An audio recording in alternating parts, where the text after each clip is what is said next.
Welcome, everyone. Great to see everybody. This is always a really popular event. I know we always start out the year super excited about doing everything, everything we didn't do the year before, and we always are looking for new tools. So hopefully this will be helpful for you. Great to see familiar faces and great to see new people as well. If you don't know about Memoir Mentors, we are an international community. It's a warm and supportive community of memoirists from all around the world that we started it in 2020, and we have meetings every Thursday and some others like this one, some special workshops and book club sometimes on other days of the week. Our most common form of meeting is to have timed writing time, followed by optional sharing and constructive feedback. But if you're not writing memoir, don't worry. This presentation is not memoir specific. This is for anybody, any writers who want to be more productive and feel better about their writing in 2026. So I'd like you to start with just thinking about how effective were you at meeting your 2025 writing goals on a scale of 1 to 5, with 1 being, does thinking about writing count? And 5 being, I crushed 2025. And then on the same scale, I want you to rate how confident you are that you can hit your 2026 goals.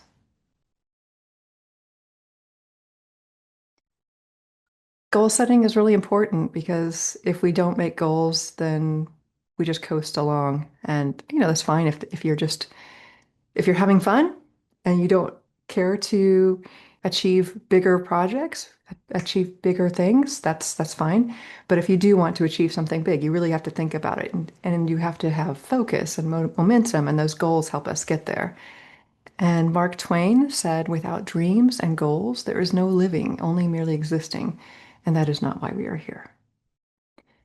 So we always start out the new year. It's the classic time for us to set intentions and to have our big dreams for the coming year. And we often, this is what I've always learned, was to do like take my big dream and break it down to a 6-month plan and break it down to quarterly plan, have 2,000 word goals, have color-coded timelines. And I would spend all this time and I would think, this year, this is the year I'm going to stick to my plans. I'm actually going to do that.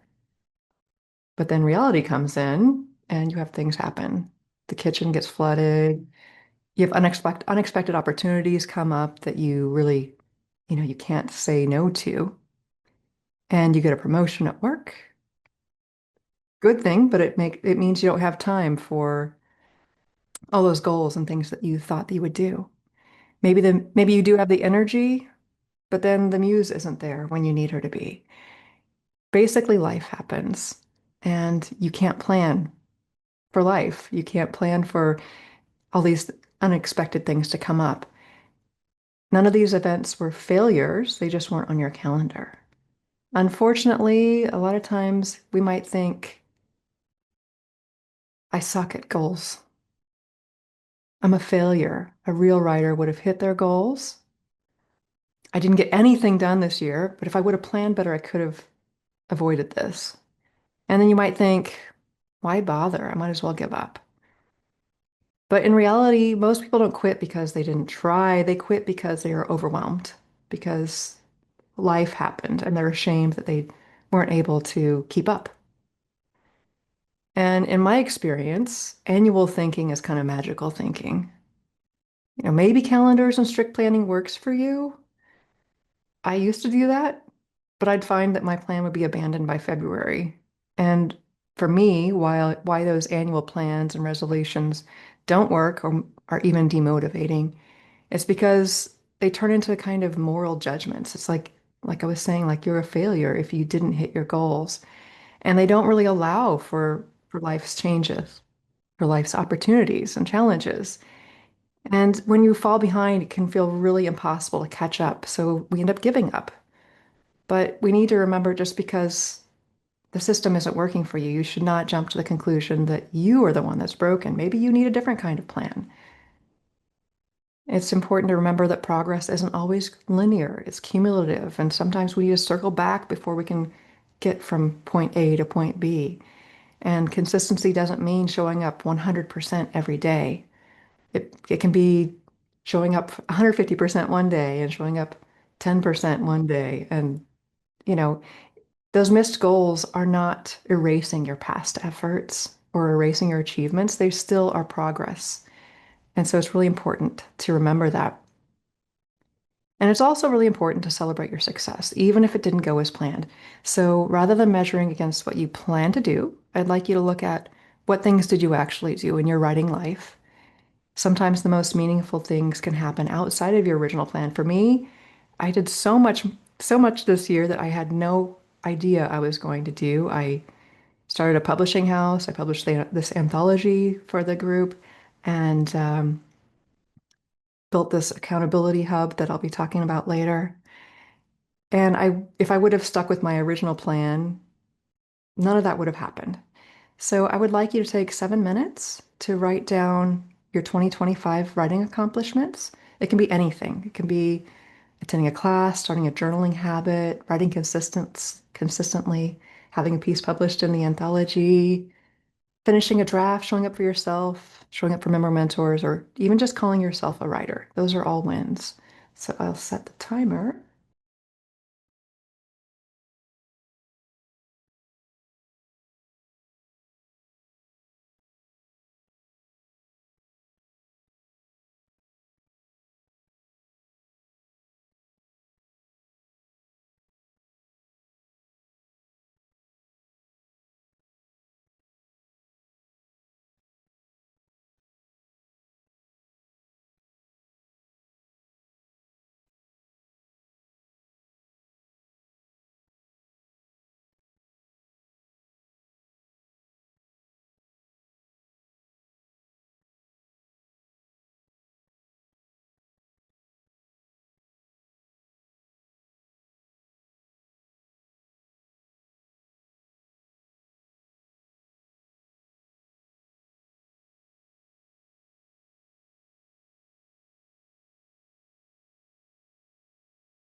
Okay. This is something that's really important that we often skip over. I think so many people, at least I am really good about focusing on the bad things and not really stopping to celebrate when I've done something good. But it's really important to celebrate yourself. It is so much better than criticizing yourself. I used to think that if I would beat myself up and always keep on, saying, "Ah, I didn't do well enough that time, and why did you do that?" I thought that that would motivate me somehow to do more, and it really didn't. It just made the process really painful, took the joy out of the creative process, and made me want to completely give up. And it's so important to celebrate your success, even if they're small and perfect ones, because they help build the confidence and help make it fun to write again, to create, and it reinforces the behaviors that you want to repeat and makes it easier to return if you miss a week, give you momentum to keep going. Let's take a moment to think about what motivates or inspires us. And we'll take 6 minutes and you think about things like not necessarily just writing related, maybe in your work or at school. Think about what inspired you or motivated you. Things like deadlines or time pressure, reading, museum visits, getting a good grade, positive feedback or praise, rewards or incentives, buying a tool or a class, being held accountable to others, personal pride, the excitement of achieving a goal. Maybe just competing with yourself or others. Some people are internally motivated and some people are externally motivated. Unfortunately, for me, my internal motivation is crap. I have to have somebody relying on me or I will not get it done. So think about how you might leverage these motivations and inspirations in 2026. Let's take 6 minutes to think about that.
On the flip side, we also have our distractions and demotivators.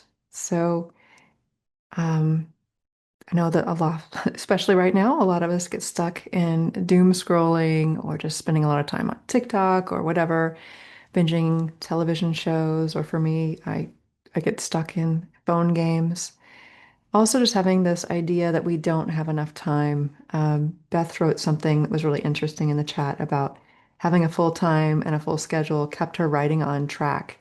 And I think with that scarcity, sometimes of recognizing that when you have all of these other things in your life, you really value that time for writing.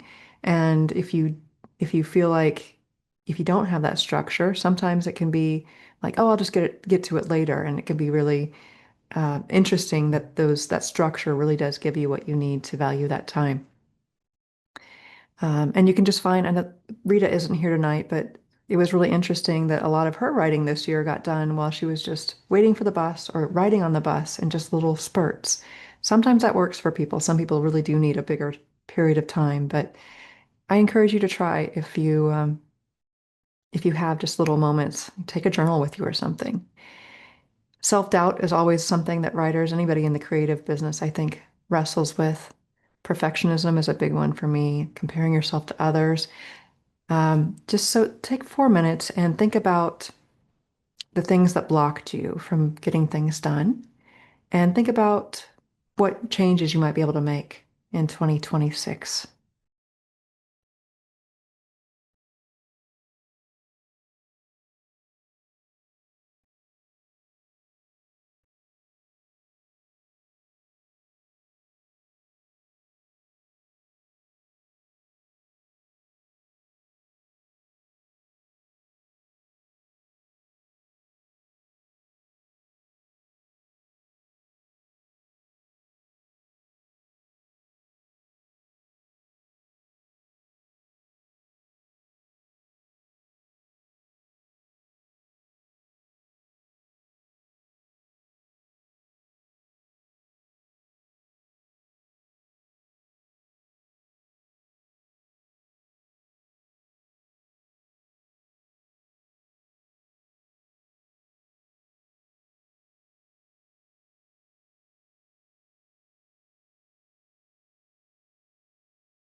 All right. We've got some interesting inspirations and motivations there in the chat. Reading is a big one that I think is so important, and for some reason I have a hard time making myself do that. And so reading your chat, your messages about how reading can be something really inspiring and motivational has been really helpful. And I wanted to share, Linda said that she never felt like she was creative. This is something that I definitely, through a lot of my life, felt the same way.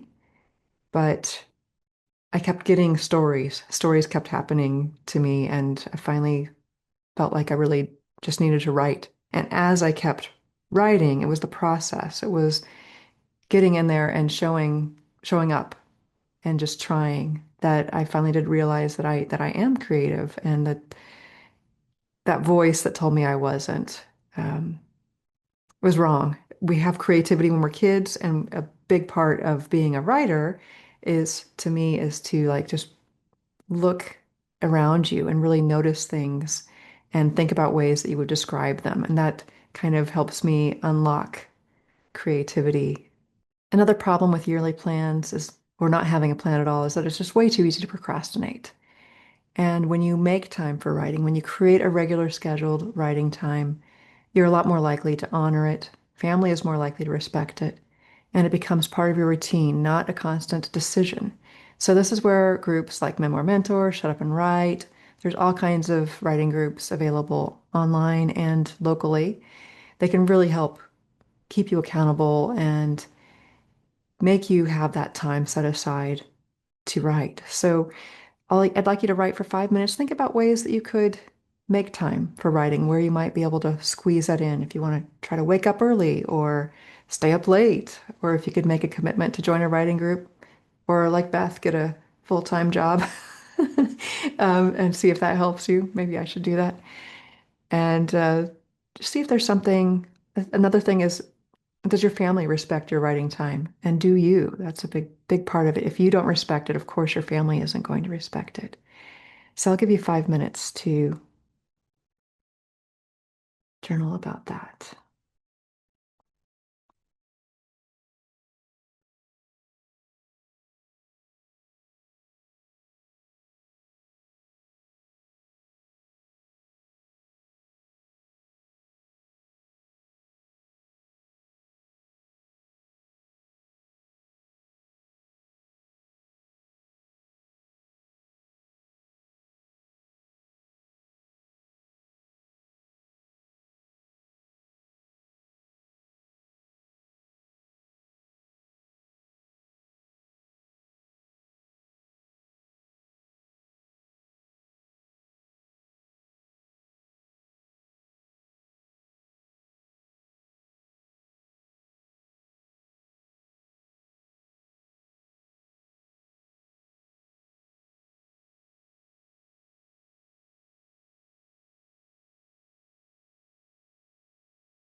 Okay.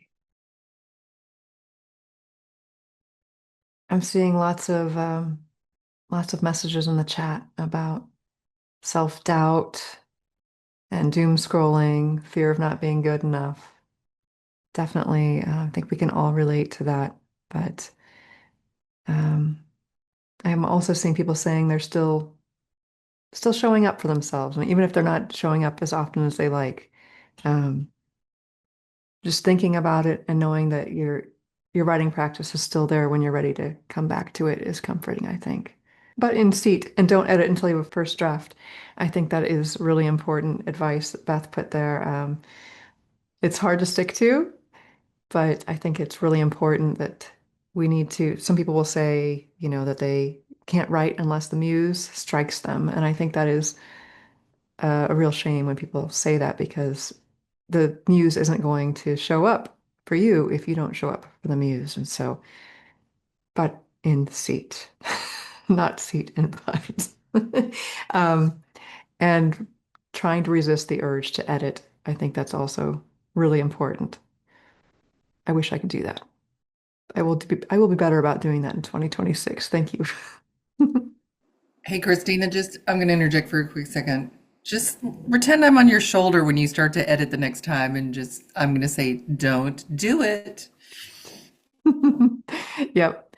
It's actually I really know that's the best way to do it because you could be editing some piece that might not end up even being in the book. And so by going back and constantly editing, you're just you're just wasting, not wasting time exactly, but I think postponing. I think that's a way I tell myself that I'm productive, but I'm actually procrastinating doing the real work of getting in there and doing what comes next. Yeah, I'm just going to pose a question for everybody, which is how many people do you know that are on like their fourth or fifth or sixth edit of their book, but they still haven't finished it yet? Hmm.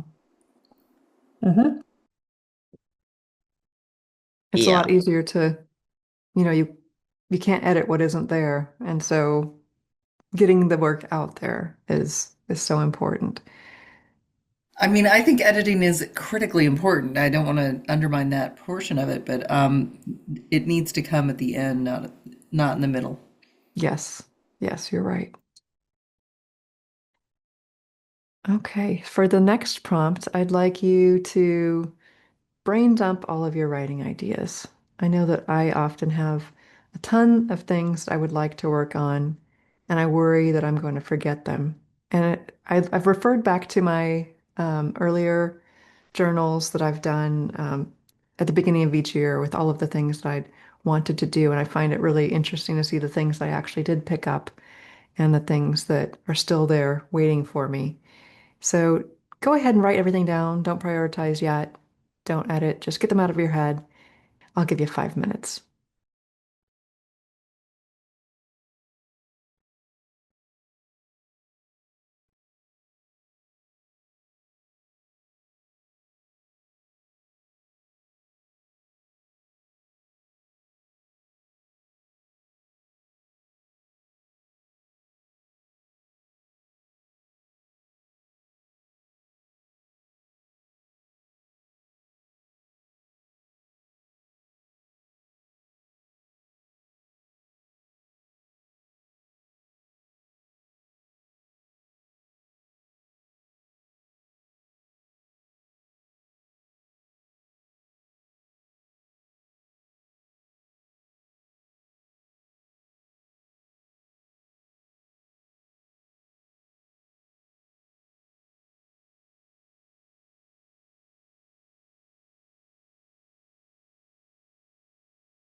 Okay.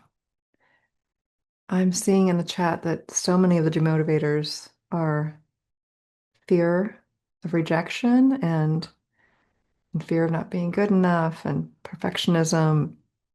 I had no idea before I started writing how how much of writing was this mental game, this struggle of you against yourself. And and I think being in a group like that gets you, being in a group like Memoir Mentors, or finding a place where you feel safe and feel like people will listen and not be harsh. That it's a struggle with yourself. I understood that writing is has nothing to do with writing. In fact, it's so much deeper. Writing is the easiest part. Yeah, getting out of your head. I'm interested. I noticed that Kim said she loved the narrative method and medicine writing. The narrative method is they meet 4 different times a week, and it's by Sherry Foose, who she's a psychologist, but she also studied narrative medicine writing.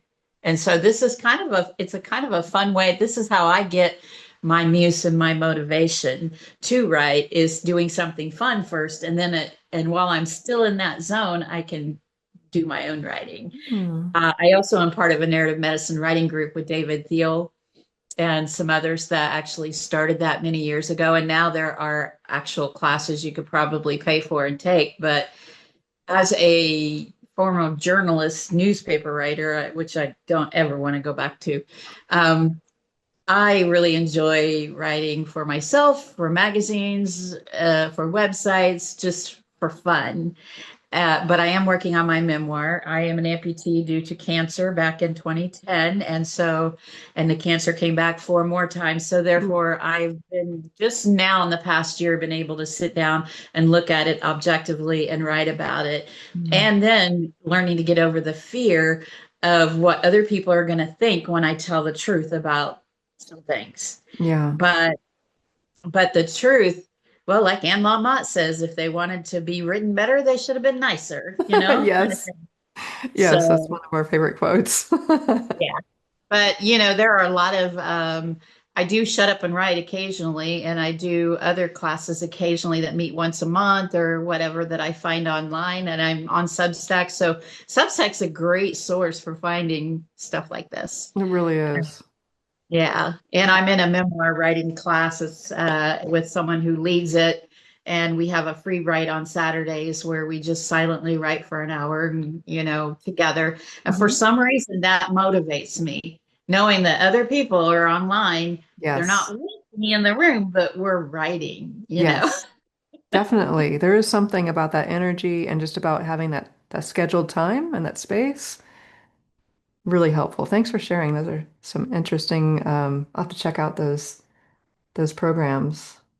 So unfortunately, we are not we are not incredible people that can do everything all at once. Saying yes to some of your creative ideas also requires saying no. You can't do it all. And so a critical part of the realistic goal setting lies in determining what to say no to. Because if everything is top priority, nothing is, and nothing gets done. So having a clear vision with realistic goals is essential for maintaining focus. And so keep that list you made in that last slide. In the next few slides, I'm going to help you find the things that you really want to say yes to. And something that was a big revelation for me this year is that I set my memoir aside because I had other things that I wanted to focus on. I wanted to focus on my Substack and the anthology and the accountability hub and growing my business. And I will come back to my memoir. I know I will. But by consciously making that choice and setting it aside, it freed up so much headspace and guilt. I was carrying around so much guilt whenever someone would ask me how it was coming. And it really changed the way I felt about things to be able to say, like, not working on it right now, but I'll come back to it in 2026. So find the power of no, and I'll help you find your yes. So look at your list, and I want you to put an asterisk next to anything that feels energizing or meaningful. and put a question mark next to anything that is interesting but low priority or unclear, and put an X next to anything that feels heavy or obligatory. And hopefully 2 minutes is enough for that. Which list? That list of those projects you came up with in the last journaling prompt, all of your writing ideas.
All right, so next, after the heart check, we do the scope check.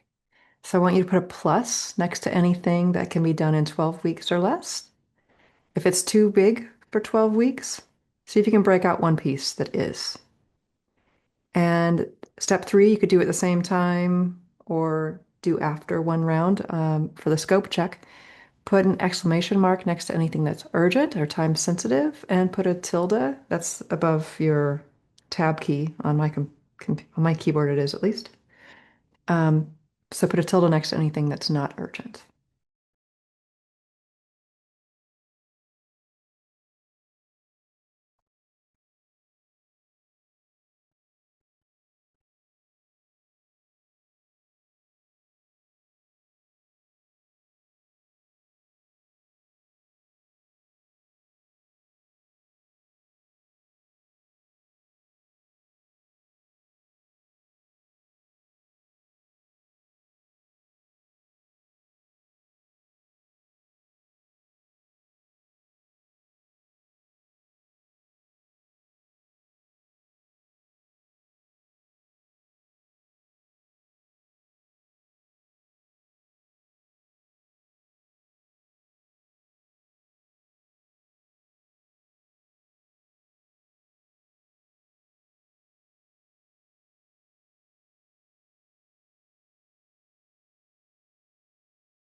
I'm feeling like 5 minutes was too long for that. How are we feeling? We ready to move on?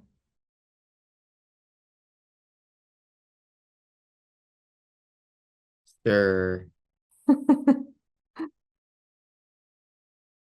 Okay, great.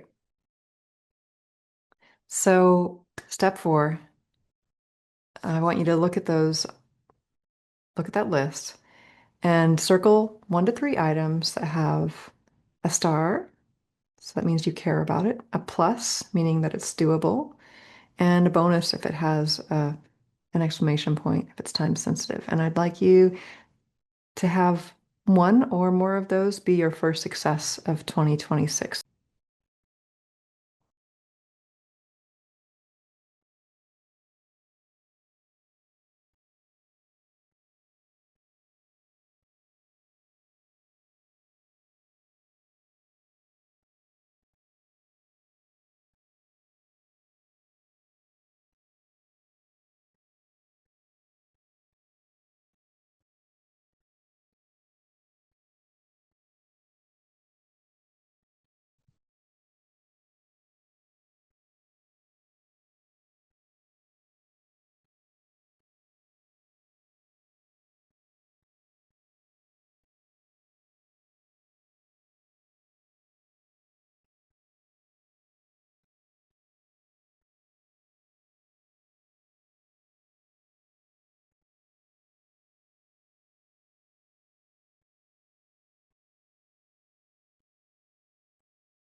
Okay.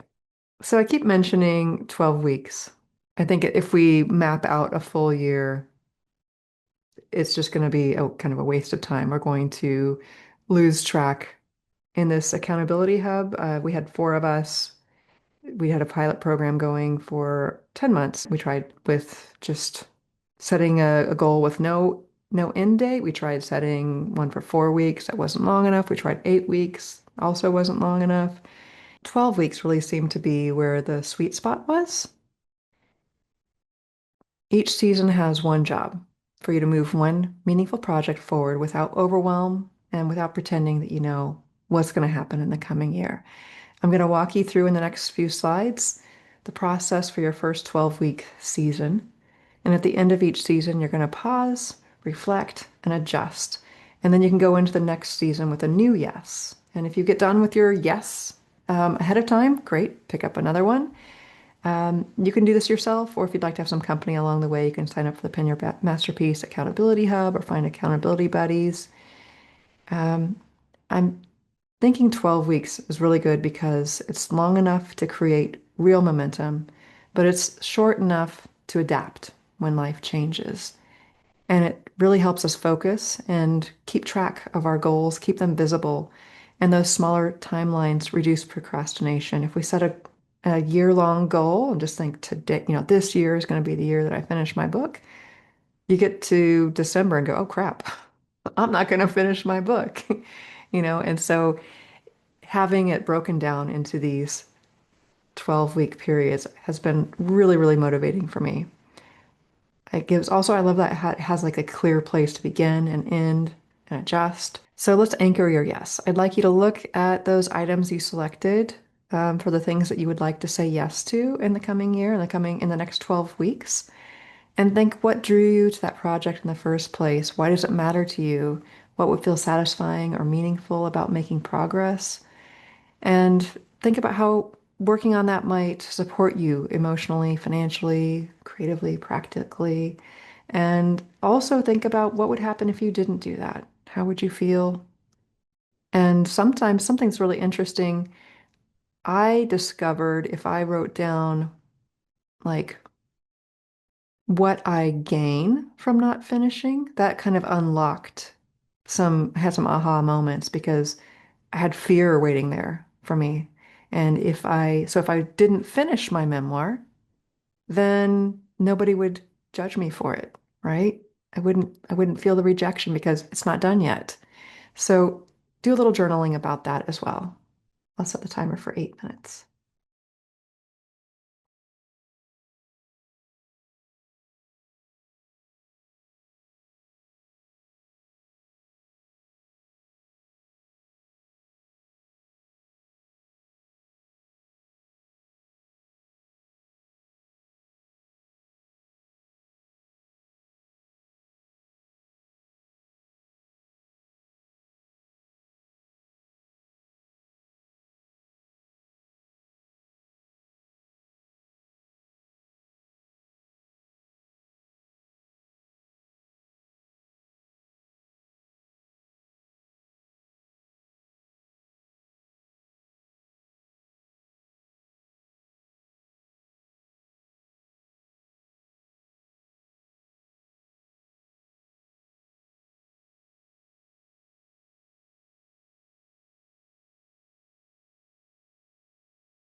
Okay.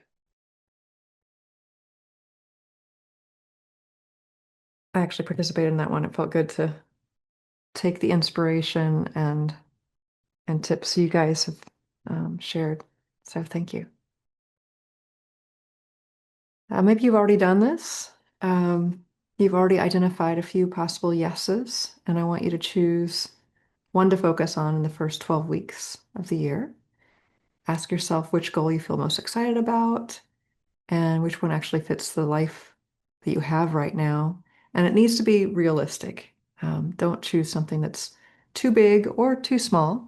But one good thing about having a 12-week session is like I want you to think about it in like a midpoint. You have the starting, the midpoint, and the end. And so you can adjust.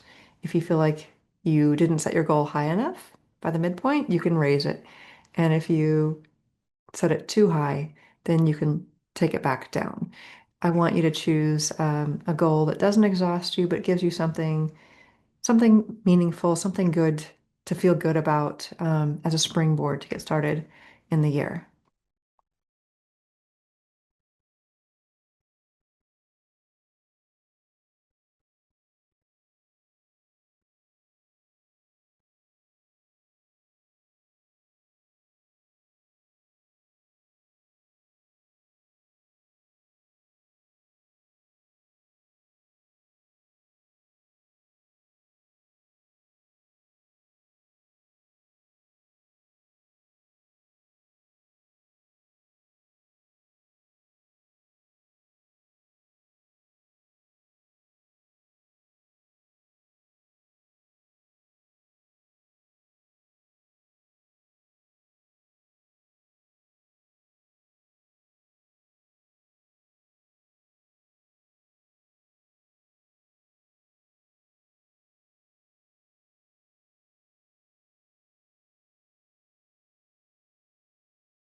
Okay.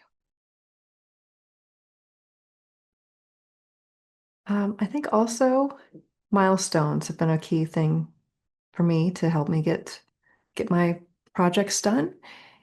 Each 12 weeks season, I want you to choose 1 to 3 milestones that help show that you've made progress before you get to the end of that 12 weeks, because it can boost your confidence, give you momentum, and it can identify early if you need to adjust your goals. So think about setting a milestone one that would be like if you're trying to make progress on your memoir, write 1 paragraph summaries for 6 unwritten chapters. Build a 3 times a week writing habit. Draft 3 chapters. Or it could be, draft milestone 1, write 1 chapter. Milestone 2, write another chapter, something like that. Um, that way, if you miss a milestone, it's not a failure. It just lets you know that it helps you figure out what your capacity is and helps you get on track towards your overall goal. So I'll give you another 5. I think we're running a little short on time, so I'm going to give us actually um, 4 minutes.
Okay.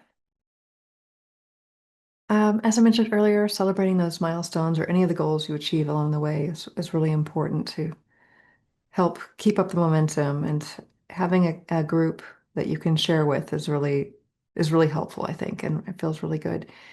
Pat yourself on the back. Even just doing that or Superman pose. It sounds silly, but it actually does kind of give you an endorphin boost and kind of helps you get more momentum and motivation and inspiration to do more. Um, Also keeping like a milestone journal to refer back to. That's something that with this accountability hub, like I enter my accomplishments each week, and having that list is so helpful because I have a tendency to say, oh, I didn't do anything last week, but or didn't do anything last year, and then I look back and actually I did accomplish a lot. So having that, I've been better about getting closer to where what I actually got done and how I feel about it are starting to become closer to each other. And I think keeping track of those successes is really, really helpful for that. Some productivity hacks that have been helpful is phones are can be such such distractions. And so if you keep it out of arm's reach, face down, if you can, I think that's really helpful. And also just setting timers on those apps that take a lot of your time. I've probably mentioned this. Anybody who knows me knows how much I love my ADHD timers. Um, I just love these. I set this so it just shows I can say, okay, I'm going to do 50 minutes. And I set it for 50, and then I can see exactly how much time I have instead of like looking at the clock all the time. Or I also make sure that I have it right next to my monitor. So anytime I start getting distracted doing something else, I'll see that and it will be a little jolt. Oh yeah, I was supposed to be writing the Substack post or whatever. So that's really helpful for me. Where'd you get that cool clock? I got it on Amazon. I love it so much. It's so Awesome. cute. And I'm crazy about these. I even got this really big one and it has a little rainbow. That's what I need. I didn't mean for it. I didn't realize when I ordered it that it was going to be so big, but I actually love it because it makes it that much more visual. And having the rainbow is just so sweet. Having accountability buddies is also really helpful. Having these writing groups, accountability sessions is really helpful. If you look on Meetup, there's tons and tons of writing groups that you can find. Like Shut Up and Write, there's something almost any time of the day, every day of the week online. And hopefully you live in a city where you can go to in-person ones too. Those are even more inspiring. Sitting next to someone else who's writing is really inspiring. FocusMate is another thing that I use, and it's just this virtual co-working session. I have a tendency just to I don't have a regular job, and so I don't have to get up at a certain time. And so scheduling a FocusMate session, there's free versions and paid versions. Um, it's just a session where you sign up at a time that you want to get to your desk, and they pair you up with a stranger, and you work silently together. And that is so helpful for me. Also, it's really surprising to me. I thought that I wanted everything online. I don't really usually never really understood why people liked writing things in journals, having like a printed calendar and stuff. But I started doing this weekly planner, and I have like my high level goals and my weekly goals and my milestones, and I just write in my my appointments and everything. And having that written, having that visible next to me all the time has been super motivating. I can agree with you on that one because I have one of those I bought at Dollar Tree, which is a weekly. And if I have a Zoom meeting, I can write the Zoom meeting number right beside it so I don't Yeah. have to scramble and go, what was that number? Yes. So Yes. yeah, I have ADHD inattentive type since childhood. I am a creative one though. Yeah. Yeah. It's so funny because I never thought that I would be somebody who likes written, paper paper copies of planners, but I love it. It's been really helpful. Um, I try to work in 50 to 60-minute sessions and use the timer so my brain doesn't have to keep track of it for me. And then when the time is up, I stop intentionally and I take a short break. I also set a timer for that and do something fun. Play that stupid game on my phone or something. Just give myself a little break. Having that clear start and stop, just like with the 12 weeks, is just really, for me, really motivating. It makes my focus much better. And across many areas of life, we see again and again that people are far more likely to stick to a meaningful change when they have a regular group to show up for, as well as yourself. So none of the planning that we've done today is going to work if you just write it down and never return to it. If you can find a partner or a writing group that works well for you, that can be the key that you really need to stay focused and return to that. And I encourage you to take the same process, whether you do that with my writing group or another writing group or by yourself. Go through this process every 12 weeks, and I think that can really, really help you stick to your goals. As I mentioned, I started this pilot program for the accountability hub back 10 months ago. There were four of us, and we kind of worked through what worked for us, what didn't work for us.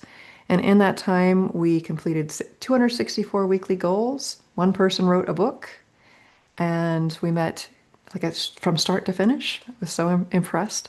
We met 81% of the goals that we set and consistently reported feeling more motivated and supported. We do that through weekly goal setting, personalized tools to set goals and measure progress, celebrating our wins together, sharing our tips and tactics, and supporting each other through the challenges so we can stay on course. So, after today, keep that 12-week focus visible. Set reminders in your calendar to track progress if that works for you.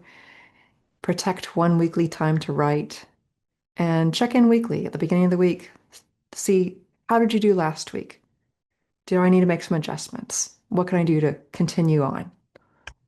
And return that process at the end of 12 weeks. Do the whole thing all over again. If you would like ongoing support, I'd love to welcome you to the Accountability Hub. The next session starts January 18, and I'm not going to tell you a whole lot more about it today. I'll send you some emails. If you signed up to get the worksheet, then I'll already have your information and I can send that to you in the next week or so. I'll drop the link in again in case you didn't get that. And it's free to my paid subscribers, Substack subscribers. And now I would like you to take that same prompt from the beginning and say, on a scale of 1 to 5, how do you feel now about achieving your 2026 writing goals?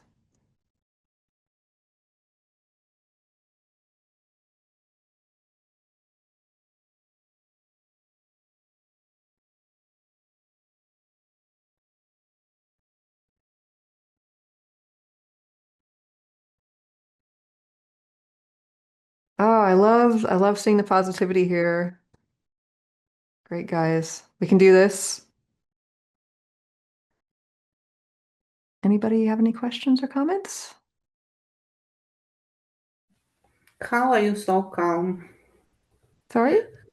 How are you so calm? Oh God, I wasn't at the beginning. Your voice is like I'm calming down Oh, too. good.